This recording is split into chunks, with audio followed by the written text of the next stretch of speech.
ইলাহা ইল্লাল্লাহ লা ইলাহা ইল্লাল্লাহ লা ইলাহা ইল্লাল্লাহ লা ইলাহা ইল্লাল্লাহ লা ইলাহা ইল্লাল্লাহ মুহাম্মাদুর রাসূলুল্লাহ।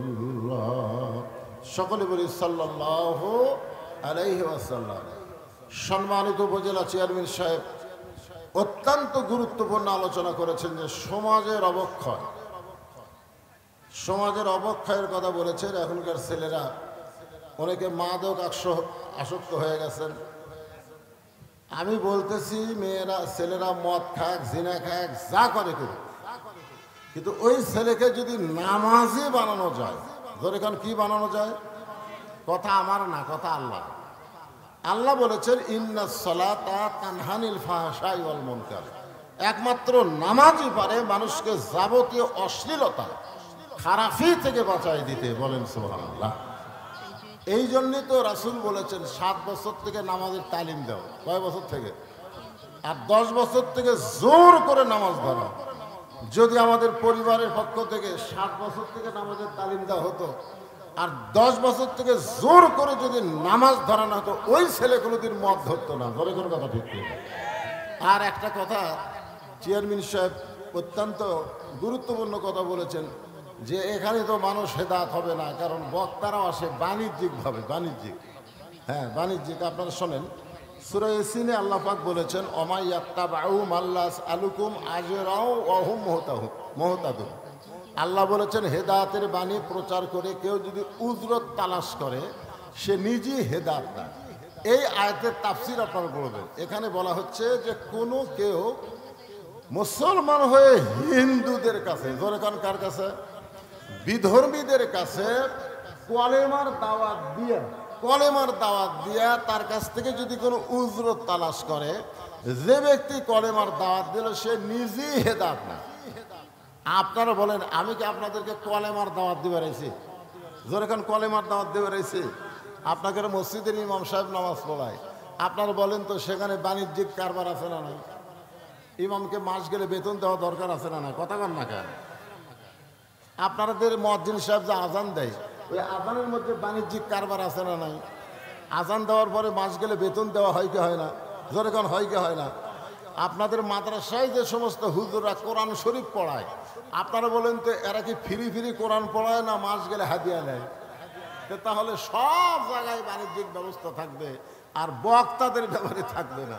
এইটা ঠিক না। বক্তারা তো কলেমার দাওয়াত দিচ্ছে না। আমরা সবাই কলেমা গ্রহণকারী মুসলমান, আমাদেরকে কলেমাটা ঠিক কেমনে রাখতে হবে এই বিষয়ে বক্তারা আলোচনা করে। কোনো কথা ঠিক কিনা? হ্যাঁ, আপনারা খুব খেয়াল করবেন। তো এখানে এখানে মেয়েটা বলতেছেন আমার সবচাইতে বড় অপরাধ হলো আমি 6 বছর বয়সে ঈমান গ্রহণ করেছি। শুধুমাত্র ঈমান গ্রহণ করার অপরাধে 12 বছর আমাকে জেলখানায় বন্দি জীবন কাটাতে হয়েছে। ভাইজান, এই কথাটা আপনারা একটু খেয়াল করবেন। মেয়েটা কিন্তু বলে নাই যে আমি ঈমানের কলেমা পড়েছি। মেয়েটা কিন্তু বলে নাই যে ঈমানের কলেমা পড়েছি। মেয়েটা বলতেছে আমি ঈমানকে গ্রহণ করছি।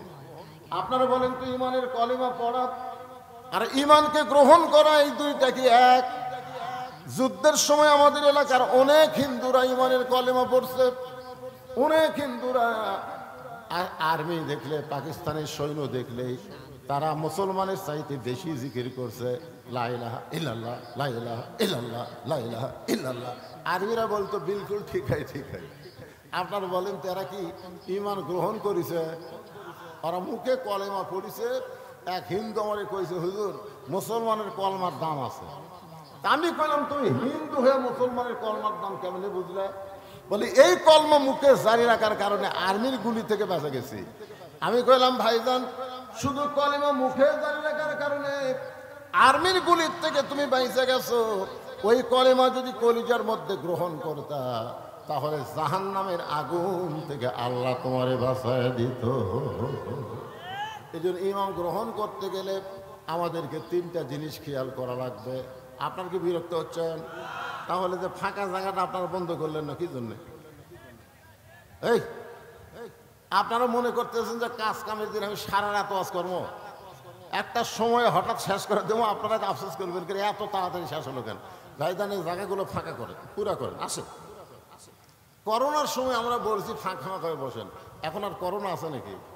আপনারা বলেন তো, করোনার সময় মুখে মাস্ক না দিয়ে কেউ বার হয়েছে? কেন হয়নি? এ আইন কে করছে? আল্লাহ না সরকার? এ ধরে কেন আল্লাহ না সরকার? আল্লাহ করছে। সরকারের পুলিশ, সরকারের আইন বাহিনী মুখে যদি মাস্ক না দেখতো, তার 200 টাকা 500 টাকা 1000 টাকা জরিমানা করতো। তাহলে ইচ্ছা করলে সরকার পারে, জোরে কোন পারে কি পারে না? যেই সরকার করোনার সময় মুখে মাস্ক পরাবার পারে, সেই সরকার ইচ্ছা করলে বাংলার মুসলমানকে নামাজও ধরাবার পারে। জোরে কোন কথা ঠিক না? তে উপজেলা চেয়ারম্যান বললো সরকার সব পারে না।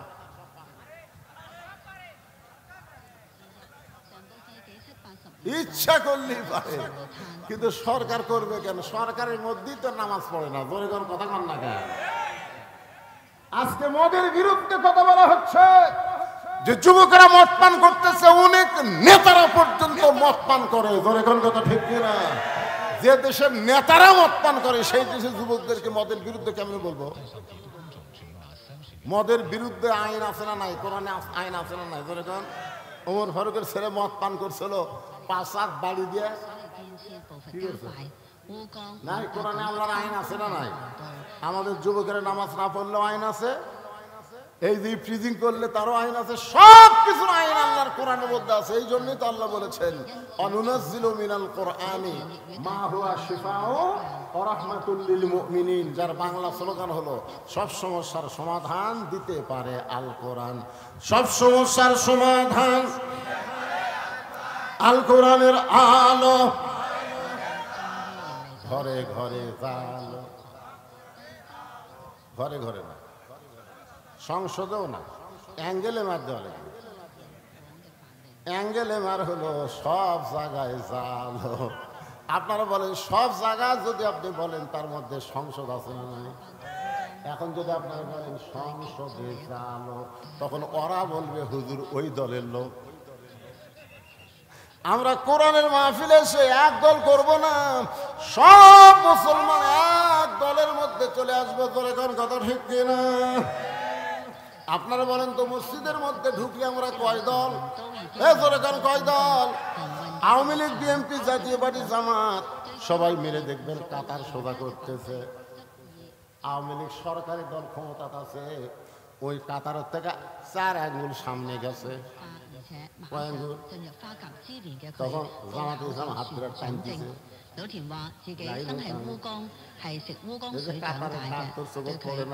আওয়ামী লীগ বলতেছে আমি খেয়াল করিনি ভাই, ও কে হাত ধরে টানতেছে ওদিকে ওর খেয়াল নাই, ওর খেয়াল হলো কাতারের দিকে।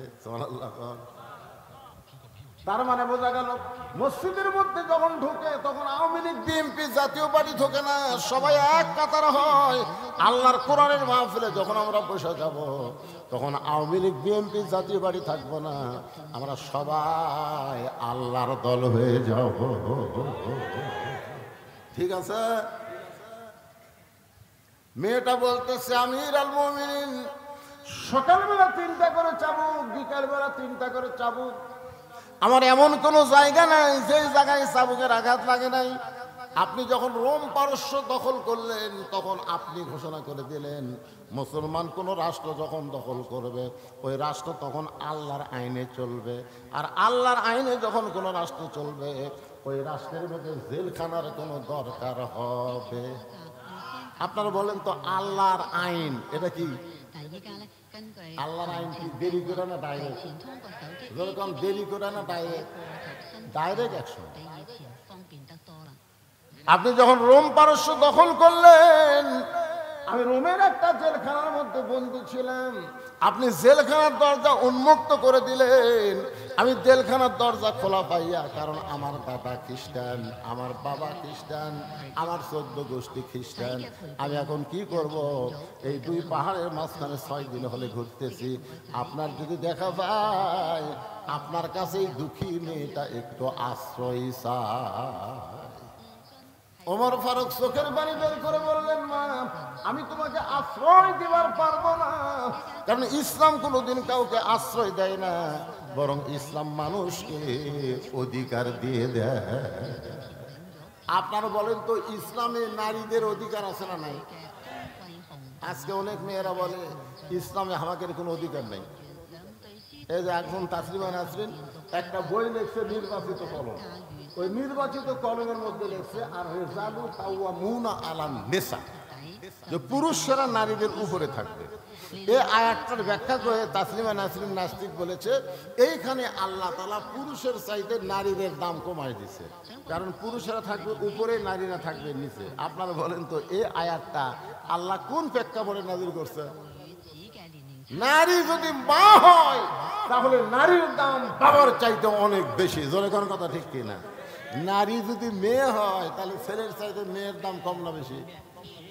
কিন্তু নারী যদি বউ হয়, ওই জায়গাতে একটু আল্লাহ বলছে স্বামী একটু উপরে থাকবে, বউ একটু নিচে থাকবে। আপনারা কি বইয়ের উপরে থাকেন না নিচে যান?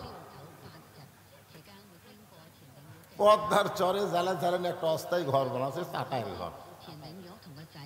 জালা মাছ ধরবে, ইলিশ মাছ। হঠাৎ একদিন উঠছে ঝড়ে, এত জোরে ঝড় উঠছে বুঝলেন, খালি ধুলাবালি দিয়া এক আধ ঘন্টা হয় ঝড় থামে না। স্বামী জালা বলতেছে, বউরে আমার তো পেশাব লাগছে, আমি কি করি?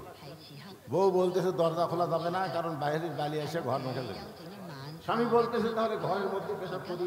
বউকে, এত বড় মানুষ ঘরে পেশাব করলে দুর্গন্ধ হবে। স্বামী বলে, তাহলে করি কি রে? বউ বলতেছে, একটা কাম করেন, আপনি আমার কান্দর চড়েন। কান্দর চড়ে ওপরে তালায় একটা শুটিং করেন, আপনার যন্ত্র মোতাবেক শুটিং করে ওই শুটিং দিয়ে যন্ত্র বার করে পেশাব করেন। স্বামী পেশাব করার 1 ঘন্টা পর আর ঘর থামে না। বউ বলে, আমার ওদের পেশাব লাগছে। স্বামী বলতে, শুটিং তো করা আছে, তুমি আমার কান্দে চলো, শুটিং দিয়ে পেশাব করো। এবার বউ স্বামীর কান্দে চড়ে পেশাব করে। পেশাব শুটিং দিয়ে বাইরে না যায়, স্বামীর বুক ভিজে যায়। স্বামী চিল্লায় বলে, বউ রে পেশাব করিস কোন জায়গা, তারপরে কোন জায়গায়? বউ চিল্লায় বলে, মরার স্বামী জানো না, সব জায়গায় সমান অধিকার চলে না। আপনারা বলেন তো, মেয়েদের অধিকার ইসলামে আছে না নাই? আছে না নাই? ওমর ফারুক বললেন, মা এখন তোমার বয়স কত? মেয়েটা বলতেছে, 6 বছর বয়স ঈমান গ্রহণ করেছি আর 12 বছর জেলখানায় বন্দি জীবন কাটাইছি। এই মুহূর্তে আমার বয়স হলো 18 বছর। ওমর ফারুক বললেন, মা 18 বছরের একজন মেয়ের জন্যে ইসলামের 1 নম্বর অধিকার হলো ভালো একটা ছেলের সাথে বিয়া বসা। কি ছেলে? আপনারা কি আমার কথা বুঝতে পারতেছেন না? কি ছেলে? ভালো ছেলে। বিয়াতে বিমান নেয়, মহারণা লগত। জোরে কন। বিয়াতে বিমান নেয় না, মহারণা নগদ দেয়, এরা হলো ভালো ছেলে। আপনাদের ধামুরহাটের খবর কি?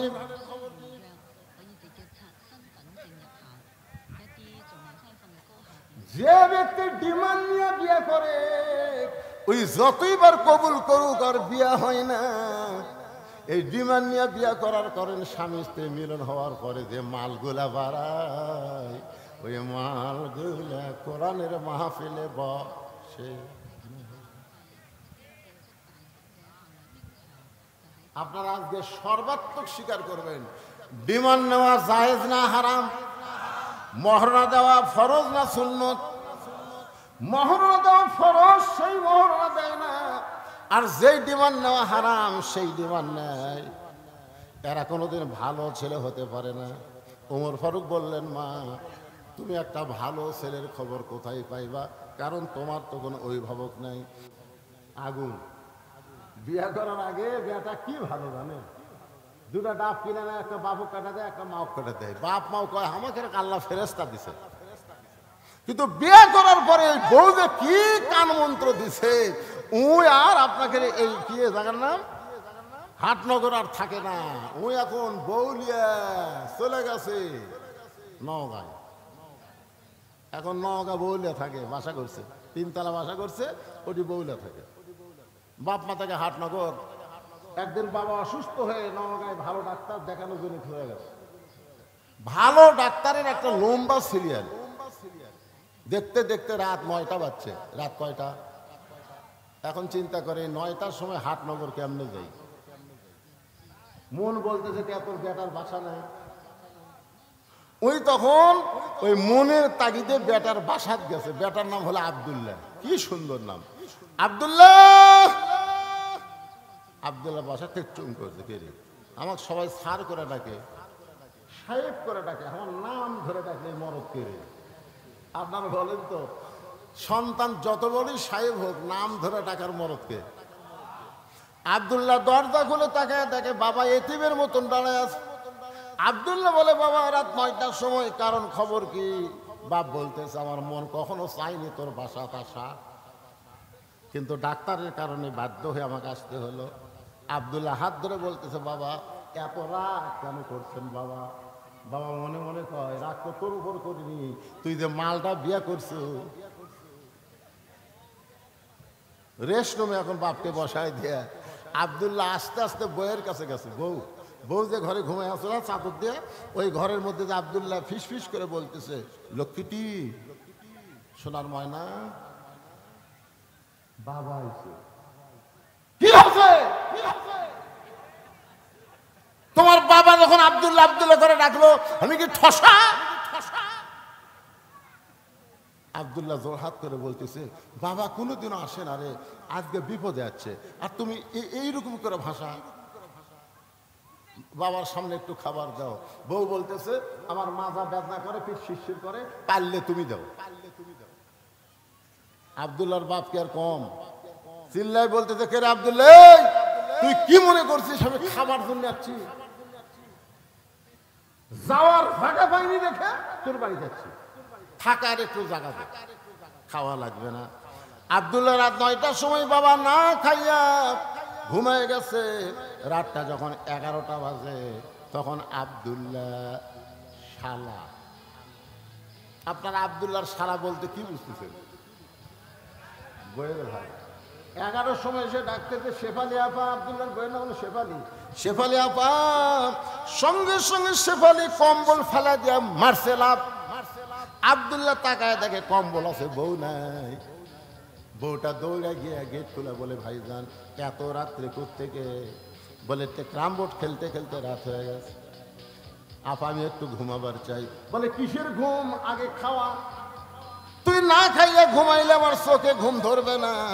এই বলে ভাত গরম, গোস্ত গরম, মাছ গরম, সব গরম করে ভাইয়ের সামনে দিয়া বলতে, খা ভাই, খা ভাই, তুই না খাইলে আমার কলিজায় শান্তি নেই।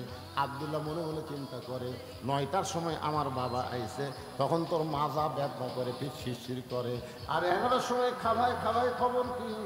বার হয়ে দেখে 5 তরকারি গরম ভাত, শালার মাথায় বইয়ের হাত। কয় তরকারি? 5 তরকারি গরম ভাত, শালার মাথায় বইয়ের হাত। খালি বারবার বলতেছে, আর এক টুকরা খা ভাই, তুই না খাইলে আমার কলিজার শান্তি নাই।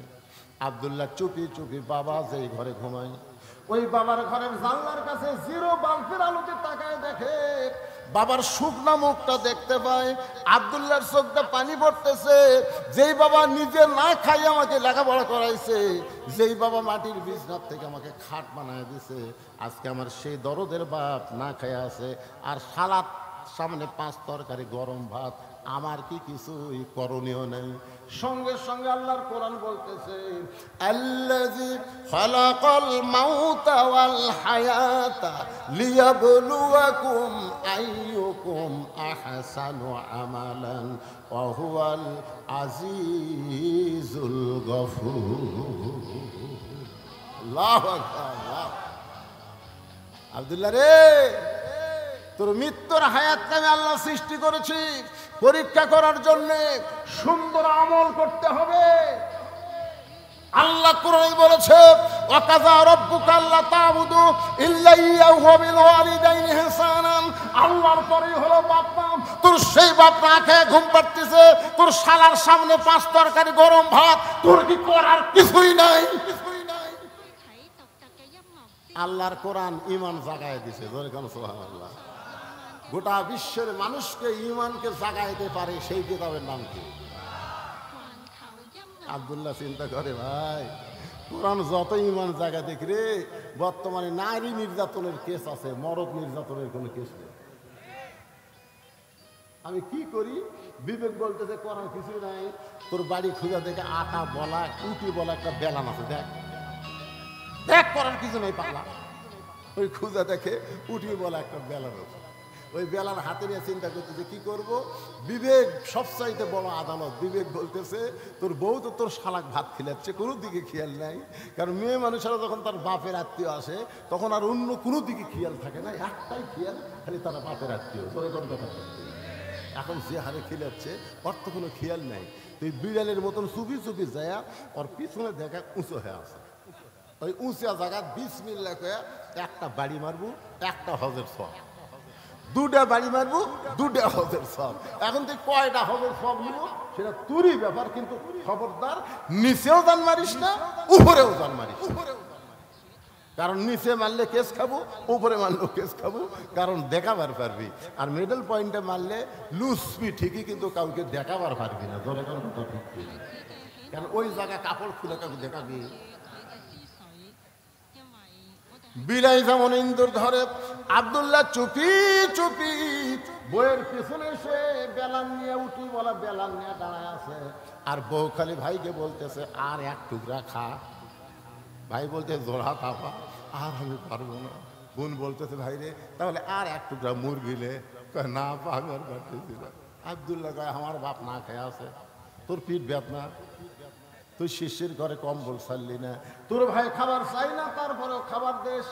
এই রাগ করে মারছে বাড়ি, এত জোরে বাড়ি মারছে, ফুটবল লাত্তি মারলে যেমন শব্দ হয় ওই জায়গা বাড়ি মারলে শব্দ হবি, কিন্তু খুব জোরে লাগবি না।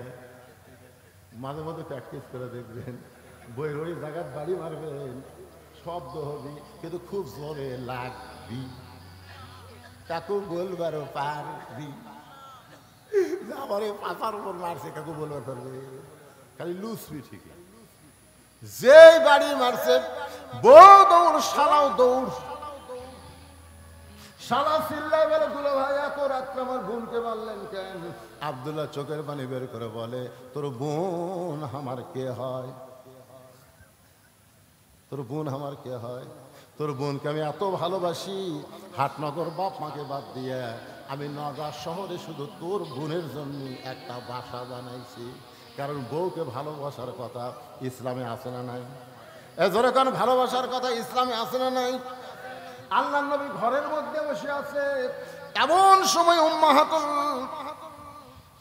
উম্মাহাতুল মা আয়েশা রাদিয়াল্লাহু তাআলা, আমাদের উম্মা, আমাদের মা ঘরের মধ্যে ঢুকছে। নবী বসে আছেন, মা আয়েশা ঘরের মধ্যে ঢুকছে, সঙ্গে সঙ্গে নবী দাঁড়িয়ে গেলেন। মা আয়েশার সম্মানে নবী দাঁড়ালেন না, নবী দাঁড়ায় দরজা বন্ধ করে দিলেন, জানলা বন্ধ করে দিলেন। আয়েশা বলে ইয়া রাসূলুল্লাহ, আমি ঘরে আসার সাথে সাথে আপনি দরজা বন্ধ করলেন, জানলা বন্ধ করলেন, আমার দেহ থরথর করে কাঁপতেছে। রাসূল বলে কি কারণে তোমার দেহ কাঁপে? বলে আপনার জুতার পরশে আল্লাহর আরশ ধন্য হয়ে গেছে। হুজুর যদি কোনো বেয়াদবি হয় এই কারণেই আমার দেহ কাঁপতেছে। রাসূল বলে আয়েশা, একজন নবীর জুতার পরশে আল্লাহর আরশ ধন্য হয়েছে, একজন নবীর জুতার পরশে। আয়েশা বলে হুজুর আপনি তো সেই নবী। রাসূল বলে যতক্ষণ দরজা খোলা ছিল ততক্ষণ আমি নবী ছিলাম, কিন্তু যেই দরজা বন্ধ হয়েছে আমি আর নবী নয়, আমি হলাম স্বামী আর তুমি আমার বিবি। বউকে আদর করার কথা ইসলাম আছে না নাই?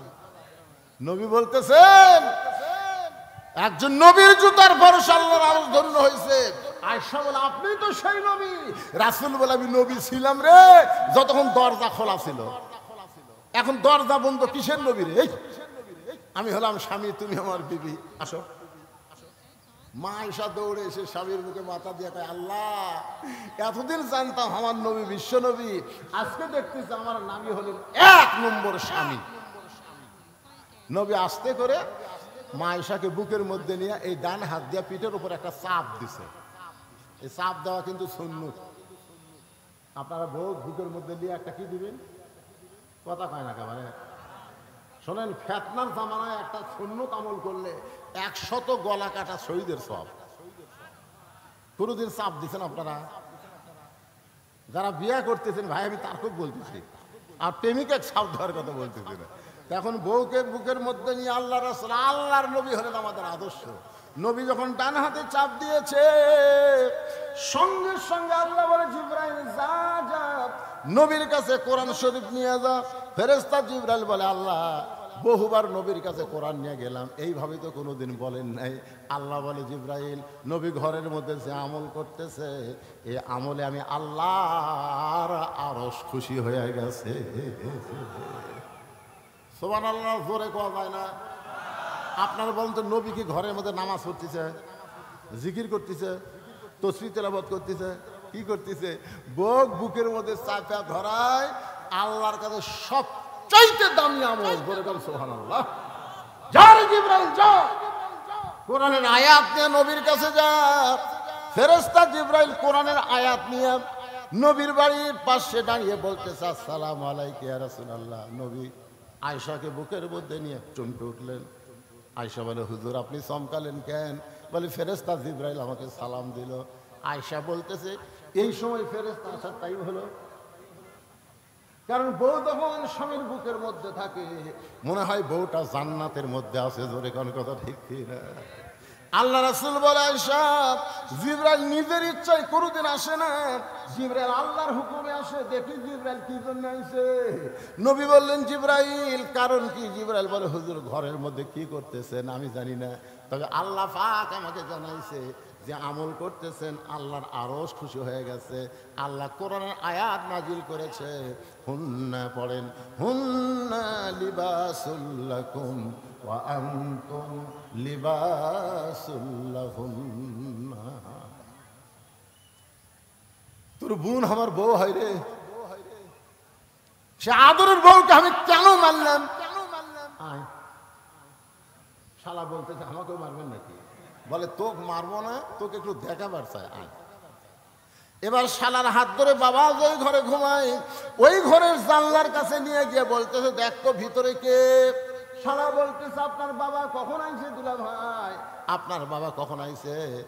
আব্দুল্লাহ বলতেছে, 9টার সময় আইছে।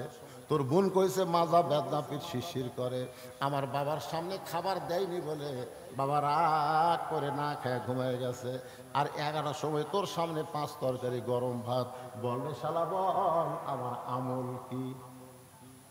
শালা বলতে, দুলা ভাই আর একটা মারেন, আর একটা মারেন। এই মানুষের জাত না, এই বাপের আত্মীয় পছন্দ করে, স্বামীর আত্মীয় 2 চোখকে দেখতে পারে না। ধরে কোন কথা ঠিক না? আপনাদের ঘরে এমন বউ আছে না নাই?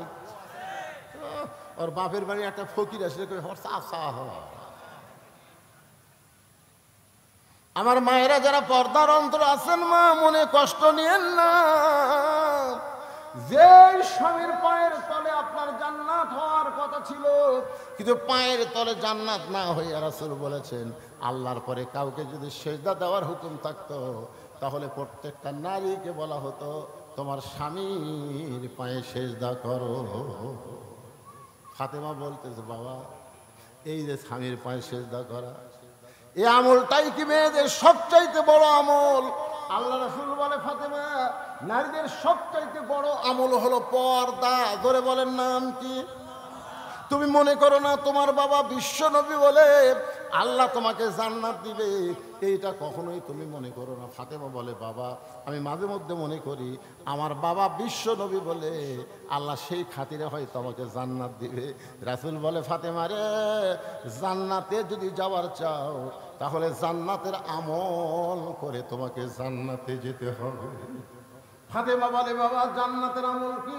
রাসূল বললেন, মেয়েদের সব আমলের মধ্যে 1 নম্বর আমল হলো পর্দা। ধরে কর 1 নম্বর আমল কি?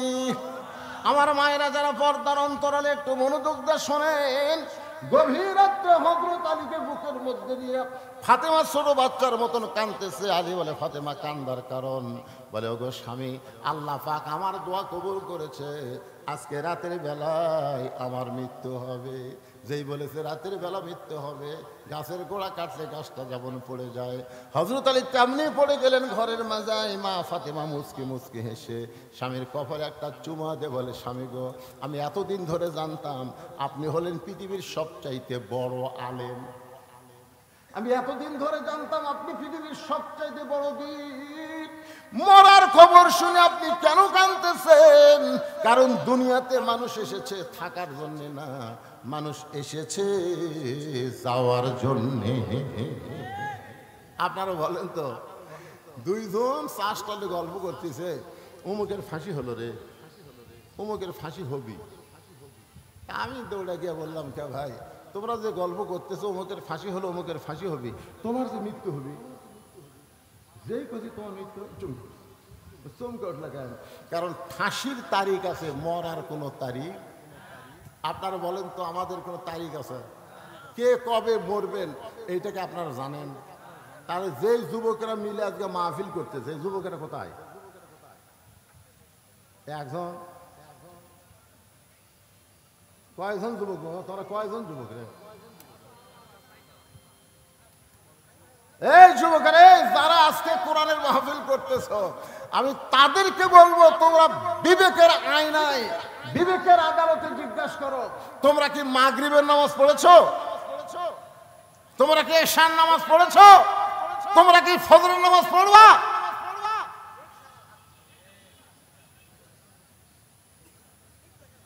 না, ঠিক জায়গা থাকো। সারা জীবন ঘুষের চাকরি করছে, বুঝলেন? সারা জীবন কিসের চাকরি? যখন ঘুষের চাকরি শেষ হয়ে গেছে তখন এই কান দিচ্ছে, আল্লাহ আল্লাহ আমি তওবা করলাম, আল্লাহ আর ঘুষ খাবো না, আল্লাহ আর ঘুষ।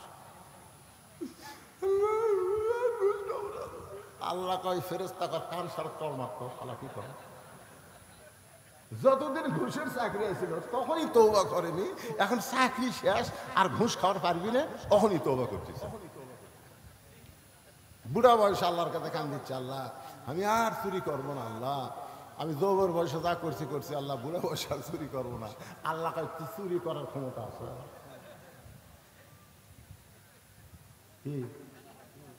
এই জন্য যে যুবকেরা কোরআনের মাহফিল করতেছে, শুধু কোরআনের মাহফিল করলে হবে না, এই যুবকদেরকে যৌবন বয়সে কোরআনের পক্ষের কর্মী হওয়া লাগবে। ধরে কোন কথা ঠিক না? শুধু কোরআনের কর্মী হলে হবে না, 5 ওয়াক্ত নামাজ জামাতে আদায় করা লাগবে। ধরে কোন কথা ঠিক না? যারা মাহফিলে একটা টাকাও আদায় করে না, আদায় করো তোমরা? কোনো টাকা আদায় করে না, এরা নিজেরাই টাকা দিয়ে এত সুন্দর আয়োজন করে। আর সেই যুবকদের জন্য আমাদের প্রাণ খুলে দোয়া করার দরকার আছে না নাই? দোয়া করা আছে না নাই? গান বাজনা হচ্ছে না, কনসার্ট হচ্ছে না, কোরআনের মাহফিল হচ্ছে। এই মাহফিলকে আল্লাহ যেন কবুল করে। আমি সব সাইটে ওয়াজ করেছি, সব সাইটে, কিন্তু ভাইজান আমার ঘড়ি আমাকে বারবার বলে দিচ্ছে কাজ কামের দিন। মানুষ সারাদিন কাজ কাম করছে। আল্লাহ রাসূল বলেছেন 2 ওয়াক্ত নামাজ কেন লম্বা করা হলো? শোনেন, 2 ওয়াক্ত নামাজ লম্বা করা কেন হলো? 3 ওয়াক্ত নামাজ হলো তাড়াতাড়ি, আসর মাগরিব এশা তাড়াতাড়ি না? এ কথা কন, তাড়াতাড়ি না? আসর পড়ার পরে কি, মাগরিব পড়ার পরে কি, এশা। দেখেন 3 ওয়াক্ত মিলা কয় ঘন্টা? কিন্তু এশা থেকে ফজর, ফজর থেকে জোহর, এই 2 ওয়াক্ত লম্বা কেন? ওমর ফারুক বললেন, ইয়া রাসূলুল্লাহ 5 ওয়াক্ত নামাজের মধ্যে এই 2 ওয়াক্ত নামাজের সময় লম্বা কেন? আল্লাহ রাসূল বললেন, ফজর থেকে জোহর আল্লাহ লম্বা সময় দেওয়ার কারণ হলো এই লম্বা সময়ের মধ্যে মানুষ ব্যবসা বাণিজ্য করবে, খেতে খামারে কাজ কাম করবে, চাকরি বাকরি করবে। এগুলা করতে গিয়া তার দেহের যে ক্ষয় হবে, ক্ষতি হবে। এশা থেকে ফজর আল্লাহ লম্বা সময় দেওয়ার কারণ হলো ওই সময়ের মধ্যে ঘুম পাড়বে, ওই ঘুমে আল্লাহ সব ক্ষয় পুরা করে দিবে। এই জন্যে আপনারা নিয়ত করবেন যে দিনের বেলায় মাহফিল করা, জোহর থেকে আসর। আর ওই রাতের বেলা মাহফিল করলে আল্লাহ সাইদি হুজুরের মতন করা লাগবে 8টা থেকে 10টা পর্যন্ত। ধরে কোন কথা ঠিক কিনা? আমি এখানে অনেক আগে আইছি, এশার নামাজের অনেক আগে নিয়ত করছিলাম যে 9টার দিকে তেজত দিবে, আপনাকে সময় মতো মোনাজাত করে আপনার বাড়িতে ঘুমও পারবেন। পরের দিন আমার ধান কাটা শুরু আছে, শুরু হয়নি, ধান কাটা শুরু হয়নি, কঠিন কাজ। এই জন্যই তো মানুষজন খুব কম। অনেক লোক দেখতেছে সারা রাত অসম্ভব গেলে আমাদের কাজ কাম হবে না, মাঝে মাঝে ফাঁকে ফাঁকে 2-1 জন উঠে গেছে। তা আমাদের মন টার্গেট হলো এই ছেলেদের জন্য আমরা দোয়া করব প্রত্যেক বছর আল্লাহ যেন এমন করে একটা কোরআনের বাগান লাগাতে পারে। সকলে বলে আল্লাহুম্মা আমিন। সকলে ইস্তেগফার পড়েন। আস্তাগফিরুল্লাহ রব্বি মিন কুল্লি জামবি ওয়া আতুবু ইলাইহি লা হাওলা ওয়ালা কুওয়াতা ইল্লা বিল্লাহিল আলিয়্যিল আযীম।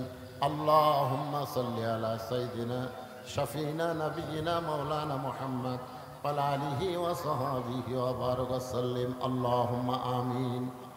আল্লাহুম্মা আনতাস সালাম ওয়া মিনকাস সালাম তাবারাকতা ইয়া যাল জালালি ওয়াল ইকরাম। হে আল্লাহ, মাগরিবের নামাজের পর থেকে অনেক রাত পর্যন্ত তোমার পাগল বান্দারা আরামের বাড়ি ঘুমকে বাদ দিয়া কোরআন হাদিসের মহব্বত কলিজার মধ্যে নিয়ে এই জান্নাতের বাগানে বসে বসে কোরআন হাদিসের আলোচনা শোনার শেষে আমি গুনাহগারের সঙ্গে রহমতের দরজায় ফকির হয়ে দোকানা হাত তুলেছি। আল্লাহ, মেহেরবানি করে আজকের মাহফিল আমাদের সকলের হেদায়েতের জন্য, নাজাতের জন্য, জান্নাতের জন্য কবুল করে না। এই মাহফিলের শুরু থেকে শেষ পর্যন্ত যত আলোচনা হয়েছে এর মধ্যে যদি ত্রুটি হয়, ভুল হয়, মাফ করে দাও। এর জাহাদিয়া মঞ্জুর করো। সোনার মদিনায় নবী পাকের রওজা মুবারকে আল্লাহ তুমি কবুল করে নাও। তামাম আম্বিয়ায়ে কেরাম, আসহাবে কেরাম, তাবিঈন কেরাম, তাবা তাবিঈন কেরাম, তামাম পৃথিবীর মাটির নিচে যত মুমিন মুমিনাত আছে আল্লাহ সকলের আরওয়াফের হাদিয়া কবুল করো। আল্লাহ,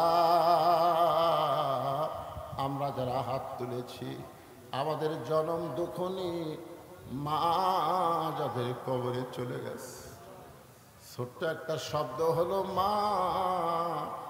এ নামের মধ্যে যে কি মধু, যাদের মা নাই তারাই বুঝতেছে। এই দরদের মা যাদের কবরে গেছে আল্লাহ মেহেরবানি করে মায়ের কবরকে জান্নাতের টুকরা বানায় দাও। আমাদের দাদা দাদি, নানা নানি, আত্মীয় স্বজন কবরে চলে গেছে, আমাদের দরদের বাপ যাদের কবরের ঘরে চলে গেছে আল্লাহ মেহেরবানি করে কবরকে জান্নাতের টুকরা বানিয়ে দাও। যে ময়দানে গান হচ্ছিল, কনসার্ট হচ্ছিল আল্লাহ সেইগুলো বাদ দিয়া তোমার যেই সোনার যুবকেরা আজকে জান্নাতের বাগান লাগাইছে আল্লাহ এই সকল যুবকদেরকে 5 ওয়াক্ত নামাজি কবুল করে জান্নাতি কবুল করে না। আল্লাহ এই যুবকদেরকে যারা সর্বাত্মক সহযোগিতা করেছে আল্লাহ তাদেরকে কবুল করো। প্রত্যেক বছর এমন করে একটা জান্নাতের বাগান যেন লাগাইতে পারে এমন ইমানি শক্তি যুবকদেরকে দান করে দাও। আল্লাহ, হাটনগর মাহফিলকে কবুল করো। আজকের মাহফিলের সম্মানিত সভাপতিকে কবুল করো, সহসভাপতি, প্রধান অতিথি, বিশেষ অতিথির আল্লাহ তুমি কবুল করো। আলেম ওলামার কবুল করো, হাজী সাহেবদের কবুল করো, মুরব্বীদের কবুল করো, যুবকদের কবুল করো, কচিকাচাদের কবুল করো। পর্দার অন্তরালের মা বোনেরা আবিদা সালেহা পর্দানি কবুল করে মা ফাতেমার চরিত্র দান করে দাও। ফিলিস্তিনের মুসলমানকে আল্লাহ তুমি হেফাজত করো। তোমার ঘরের জন্য যারা জীবন দিছে শহীদের মর্যাদা দান করে দাও। আহত যারা অবস্থা আছে আল্লাহ সুস্থ করে দাও। আবার বাংলাদেশের প্রতি রহমত বরকতের বৃষ্টি বর্জন করে দাও, বর্ষণ করো আল্লাহ। আল্লাহ, আসমানের বেলা আসমানে নাও, জমিনের বেলা জমিনে ডাবায় দাও। মাঠে ময়দানে যে ফসলগুলো আছে আল্লাহ সেই ফসলগুলো বরকতের সাথে তোমার বান্দা বান্দির ঘরে আসার তৌফিক দিয়ে দাও। আল্লাহ, অসুস্থ অনেকে দোয়া চেয়েছে, কে কোন নিয়তে হাত তুলে আমিন আমিন করতেছে আল্লাহ সকলের নেক নিয়ত নেকাশা কবুল করো। আল্লাহ, যুব শক্তিকে কবুল করো। এই মাহফিল কমিটির সভাপতি, মাহফিল কমিটির সেক্রেটারি, কেশিয়ার, মাহফিল কমিটির সদস্য আল্লাহ সকলকেই তুমি জান্নাতি কবুল করে নাও। আল্লাহ, কত মানুষের জানাজার নামাজ আমরা পড়েছি, এই 2 হাত দিয়ে কত কবরে আমরা মাটি দিয়েছি।